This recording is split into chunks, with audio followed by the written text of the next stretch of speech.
Depois de algumas incertezas sobre data, o começo do julgamento da presidente Dilma Rousseff no Senado já está marcado.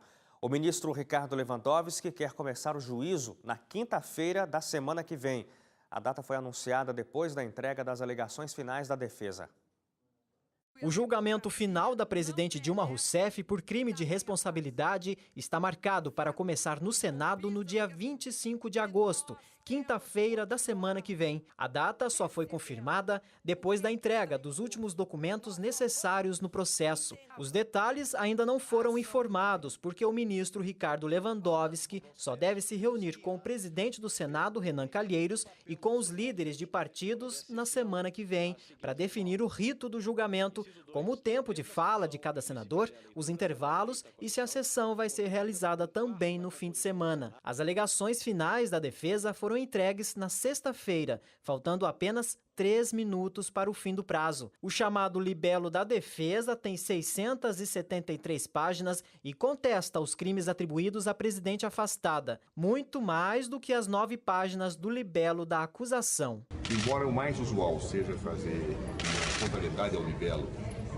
mais enxuta, nós optamos por fazer uma síntese de todas as discussões que estão no processo. Então nós incorporamos no libelo uma parte das nossas alegações finais e também a crítica ao relatório Anastasia, porque é a última oportunidade que nós tínhamos de nos manifestar por escrito nos autos. Além de argumentos, o documento também lista 6 testemunhas a que a defesa tem direito. Os argumentos finais da acusação já tinham sido entregues na quarta-feira, com a lista de apenas 3 indicados como testemunhas.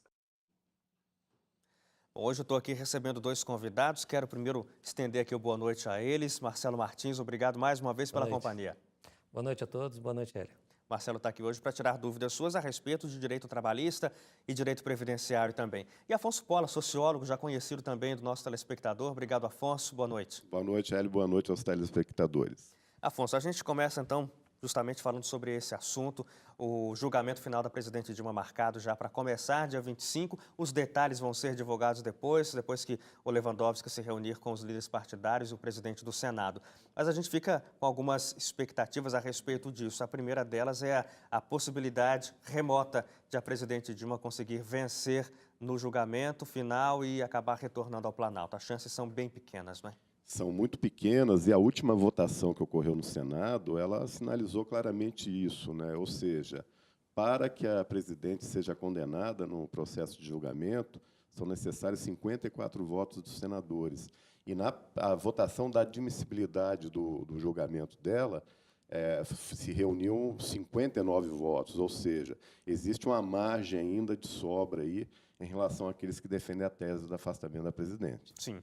Agora, a gente sabe, Pola, que desde o começo o processo de impeachment ele tem razões, a fundamentação tem razões jurídicas, mas o processo é muito mais político do que jurídico.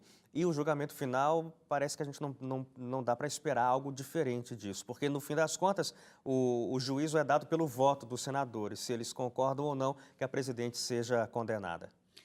Eu acho que esse julgamento ele foi um julgamento desde o início político, como você bem frisou. E isso fica claro em várias declarações, inclusive daquelas pessoas que defendem a tese do afastamento da presidente, né?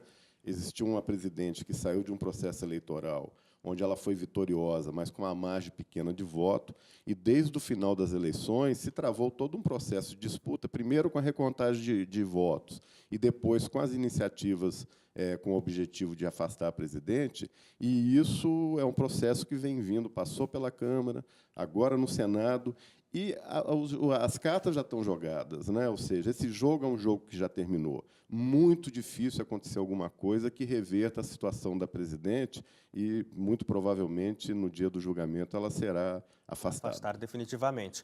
O que abre margem, por exemplo, é um processo que ele é muito desgastante para o país, ele é ruim de ter sido vivido, né?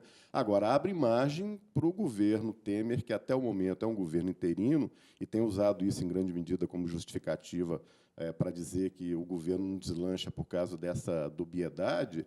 É um momento, então, de que o governo vai poder dizer ao que veio e se ele tem condições de colocar o país no rumo correto. E aí a paciência de brasileiros e do investidor estrangeiro acaba. Ela não é muito grande porque nós já estamos vivendo um processo de crise num período razoavelmente longo, né? Então, o Temer ele também não tem muito tempo também para convencer a população e os setores sociais de que ele tem condições de levar o país adiante. Aliás, o governo Temer está completando agora 3 meses de funcionamento desde o afastamento da presidente Dilma no mês de maio, dia 12 de maio. Tem analistas que falam sobre os 100 primeiros dias de um governo, que são marcantes para dizer como é que esse governo vai agir no futuro próximo. Dentro desses primeiros 90 dias do governo Temer, o que a gente viu foi isso que você mencionou, né?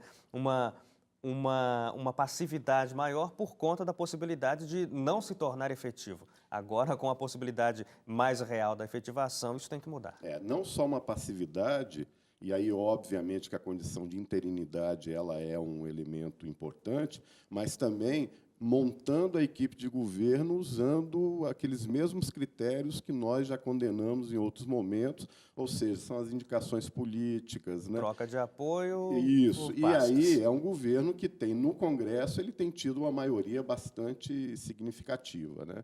Vamos ver se isso se reflete também na sociedade como um todo. Sim.